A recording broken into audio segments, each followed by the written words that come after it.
skauti, ako sa patrí.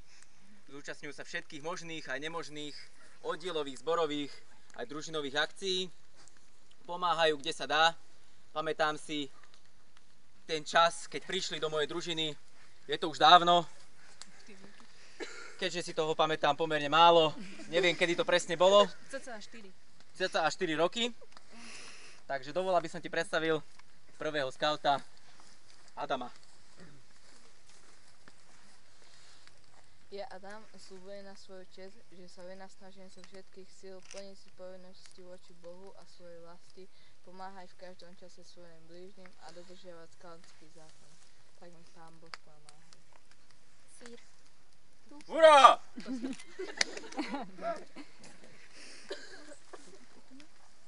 Gratulujem. Naše skautské rodiny už pomaly zaspávajú, ale zajtra, keď sa prebereš, už budeš skaut. Ako druhý prístupí brat Marek, skautským menom Mareček.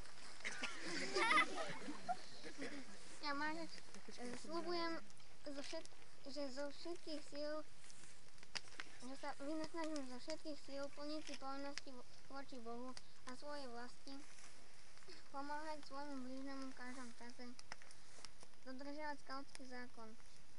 Tak mi Pán Boh pomáha. Hurá! Sír.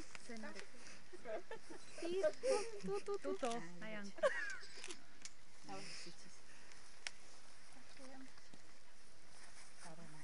V skautskej rodine nech sa ti darí. Myslím, že asi aj najmladší zo všetkých sľubujúcich, že?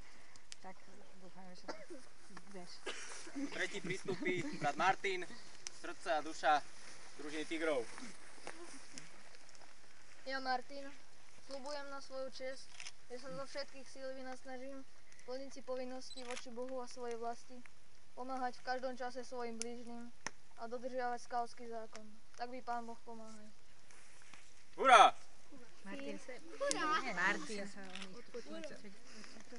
Poza. Lajka.